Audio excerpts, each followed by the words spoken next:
Christianity کے اندر یہ سمجھا جاتا ہے کہ یہ ایکسس آف ایول ایو ہے، یعنی ہوا. ایو سیدہ ہوا کے لیے انگلش میں لفظ استعمال ہوتا ہے، اسی سے ڈرائیو ہوا ہے ایول، یعنی ایو نے گناہ کروایا ابا سے ہمارے، وہ یہ کانسیپٹ ہے ادھر. لیکن قرآن حکیم میں جہاں بھی یہ چیز آئے گا آپ دیکھیں گے کہ ان دونوں نے یعنی سیگا سنگولر کا نہیں استعمال ہوا، تسنیہ کا ہوا ہے.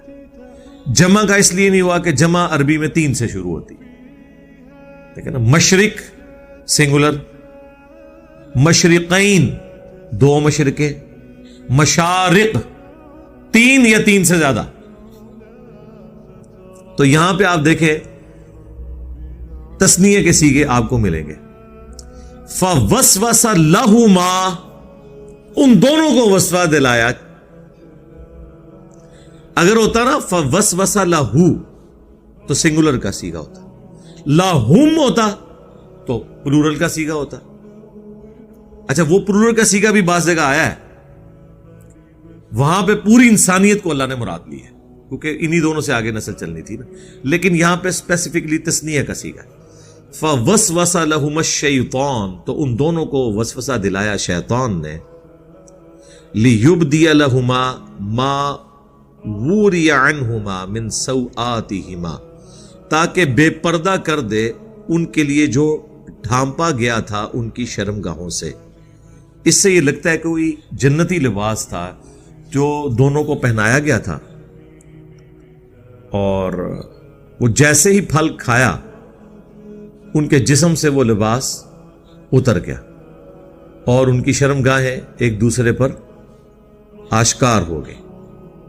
یعنی یہ فربیڈن فروٹ کھانے کی وجہ سے اللہ تعالیٰ کی طرف سے ایک سزا ہوئی.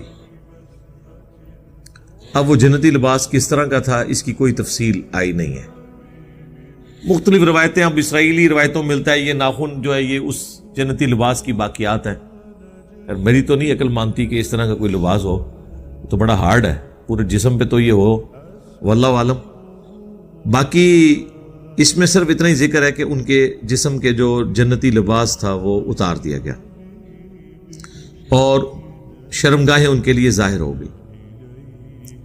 اس میں یہ بھی شائبہ ملتا ہے کہ شاید اس سے پہلے سیکس کے حوالے سے کوئی ایجوکیشن نہیں تھی، نہ یہ پتا تھا کہ یہ چھپانے کی جگہ ہے. اللہ تعالیٰ نے یہ اس کھانے کی وجہ سے ان کے اندر یہ کمپیٹنسی پیدا ہوگی کہ ان کو اس چیز کی شناخت بھی ہوگی. اور آج بھی آپ دیکھ لیں جو کھاتے پیتے لوگ ہیں نا ان کے اندر یہ اس طرح کی چیزیں زیادہ کودتی ہیں. جس کو 2 وقت کی روٹی کی فکر ہو وہ بیچارہ ان کاموں میں نہیں پڑتا. عیاشی سارے وہ لوگ کرتے ہیں جن کے پیٹ بھرے ہوئے ہوتے ہیں، جتنا کھاتے ہیں اتنی شہوت ان کے اندر کودتی ہے. وقال، اور کہا، کس نے؟ شیطان کی طرف آ رہا ہے کہ شیطان نے جو وسوسہ دلایا تو وہ کون سا وسوسہ تھا؟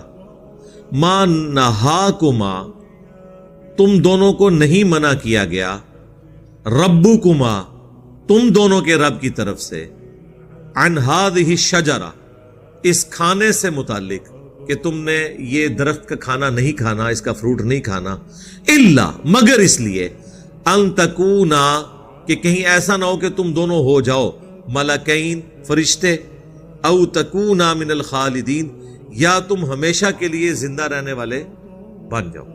شیطان نے انہیں وسوسہ کیا دلایا؟ اچھا آپ وہ کہتے ہیں جی شیطان کس شکل میں آیا تھا؟ او بھائی جس شکل میں بھی آیا تھا آپ کا اس سے کیا لینا دینا؟ وہ جی شیطان جنت کے اندر کیسے چلا گیا؟ بڑی عجیب و غریب روایتیں مشہور کی ہیں جی سانپ کی شکل میں تھا، وہ جناب دروازے کے نیچے سے گھس گیا. بھائی اللہ تعالیٰ نے جب اسے قدرت دی تھی وسوسہ دلانے کی تو شیطان کو فزیکلی کہیں جانے کی ضرورت نہیں ہے. شیطان دنیا میں جہاں کہیں بھی بیٹھا ہو اللہ نے اسے یہ طاقت دی ہے کہ وہ کسی کے دل میں بھی وسوسہ ڈال سکتا ہے. یہ اس کو پاور دی ہے اللہ نے آزمائش کے لیے. اصل مقصد یہ کہ آپ نے اس بات کے اوپر توجہ کرنی ہے کہ شیطان انسان کو وسوسہ دلاتا کیسے ہے. اسے لمبی امیدیں دلا دیتا ہے، جینے کی خواہش ہمیشہ کے لیے یہ انسان کے اندر موجود ہے. انسان کی انسٹنکٹ میں ہے کہ وہ مرنا نہیں چاہتا، اور یہ خواہش اللہ تعالیٰ جنت میں اس کی پوری کر دے گا، ہمیشہ کی زندگی اسے مل جائے گی.